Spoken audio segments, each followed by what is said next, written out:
drivingthenation.com. I am here with Scott Pruett, my friend and neighbor, and the most honored race driver in the world. Well, thanks. I like to say I'm blessed. You know, the good Lord blessed me with this incredible 50-year career of racing and all the wins and Hall of Fames and Daytonas and all this other stuff. And quite frankly, Luann, I was worried, what was I going to do after I retired a year and a half ago? And I have to say, I've been doing some fun stuff, Lexus Performance Driving School, helping develop some of the new cars like the new LC Convertible, and I'm having a great time. But at the core of all that was this, as you know, when you drive or drive fast, you get that adrenaline. So being an ambassador for Lexus, being able to continue, I host all the performance driving schools. I do a lot of dealer work, and now they've incorporated me into testing some of the new cars coming, like this new convertible. Now, that is a tough job. It's a tough job, and I enjoy every moment of it. No, this is perfect because I can't think of anyone else better for this job than you.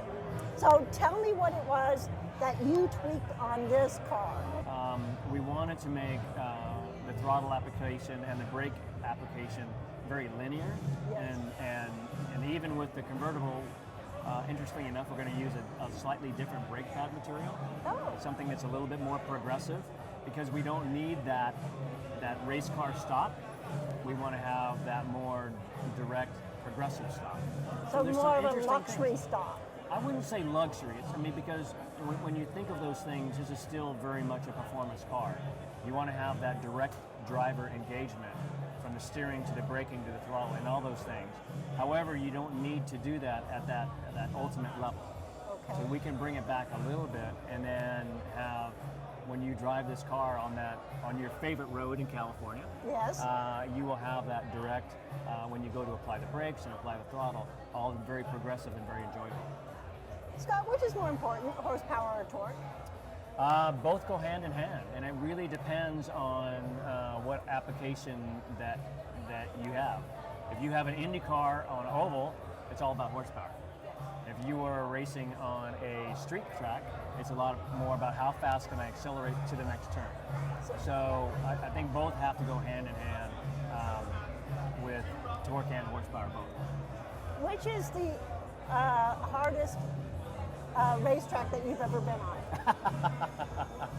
The hardest racetrack. Well, I've been fortunate that I've been on so many great racetracks like Le Mans and Watkins Glen and Indianapolis, and I don't know how you can compare those.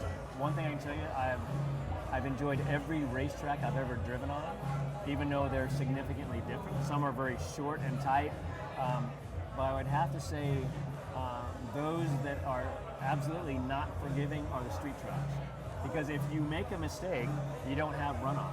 I mean, if you make a mistake, you'll hit one wall, which will ricochet you into another wall. Right. Not that I've ever done that at Long Beach once, but you learned your lesson once. Once. Yeah, no, this is a lovely car, and I'm glad that they have figured out that you're the person to tweak this. Well, thank you, and it's always great catching up with you. It's so wonderful to see you. And well, let's go drink some Pruett wine. Let's go have a glass of wine.